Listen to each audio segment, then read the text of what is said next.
Good morning, grade 9. This is Teacher Mark. Our lesson for today is Western Classical Play or Opera. History of theatrical forms and their evolution. Theater began from myth, ritual, and ceremony. Theater means place of seeing, but is more than building where performance takes place. To produce theater, a playwright writes the script, the director rehearses the performance, the designer and technical crew produce props to create the scene, and actresses.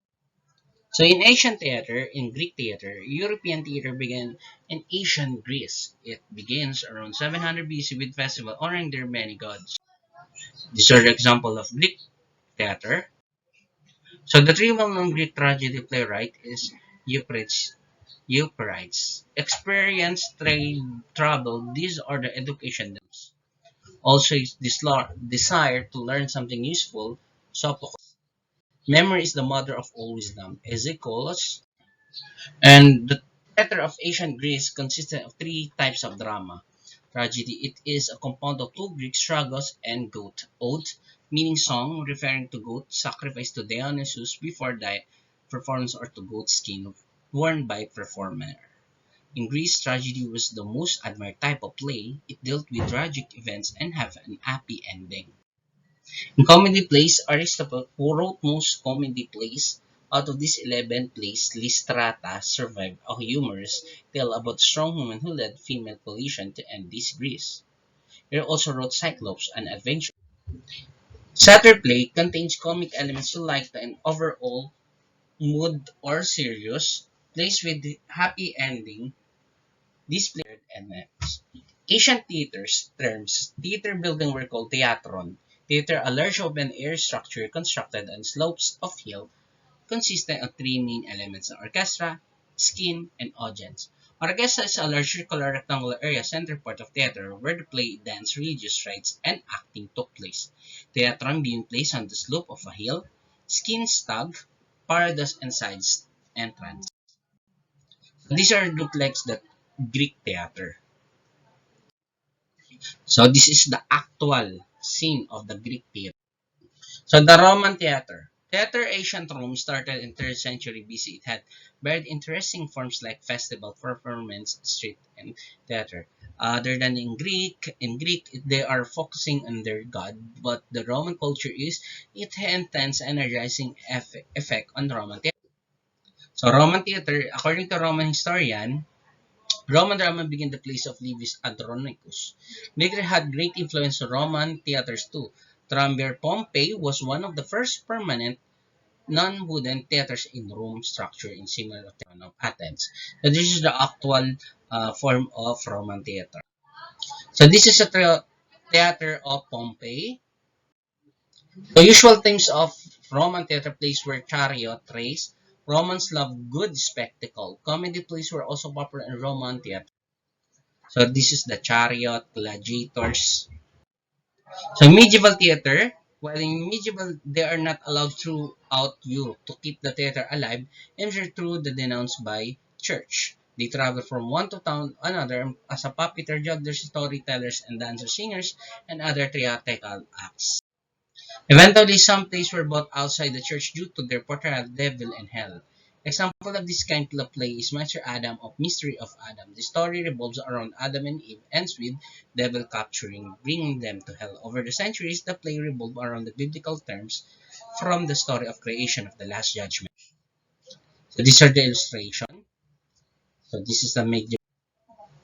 So during Renaissance theater, Renaissance theater arts were characterized by return of classical Greek and Roman arts and culture. So as you can see, we all know that the Renaissance is the time of rebirth. Okay, so elaborate maske, commedia dell'arte, okay, so comedian dell'arte. Okay, night mask. Queen Elizabeth was the one most profound supporters of the theater. William Shakespeare, famous actor poet, emerged in his period. His work is 38 plays: Romeo and Juliet, Hamlet, Midsummer Night Dream, Cleopatra, Julius Caesar, and much other. The fourth greatest work of tragedy is Hamlet, Othello and King Lear, and Macbeth. Other contemporary playwrights: Christopher Marlowe, greatest, Dr. Faustus, and the Jew of Malta. Doctor, so these are their books. Thomas Kyd was an English playwright, the author of the Spanish tragedy, greatest work, Spanish tragedy, and Cornelia. Next, each replays depicted in light of Shakespeare history plays. Commedia dealt with life in London. Some of comedy plays Shoemaker Holiday just made in Chef's. So ballet was performed in public for formalized dance with originating Italian Renaissance cons. It developed from Italy and France with the help of Catherine de' Medici. Les Maîtresses d'Amour, the early example of Catherine development of ballet. Ballet de Polonius in 1573, the first formal court ballet ever recognized.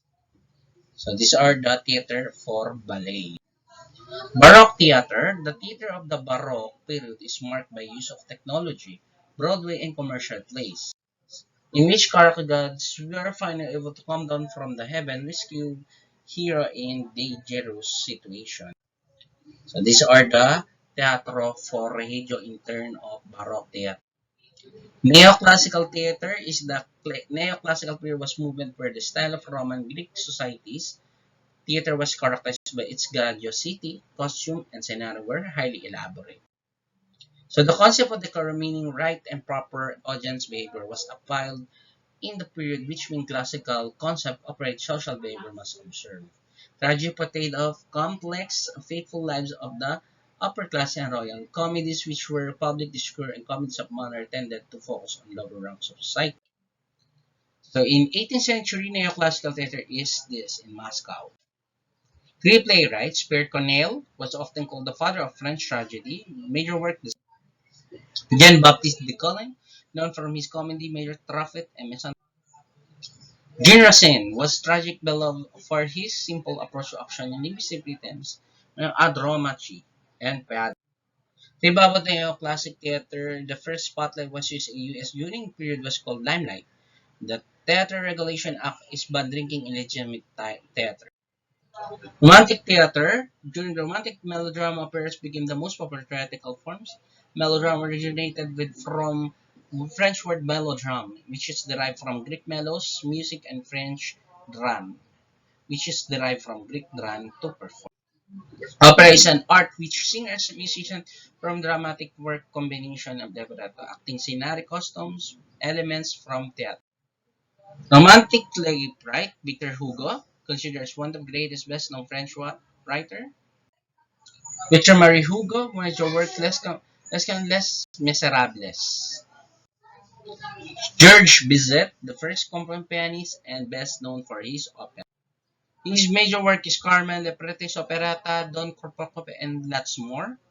So for that, this is the vocal music of Western operas and plays during this time. Hope you learned something learned from Teacher Mark. Bye.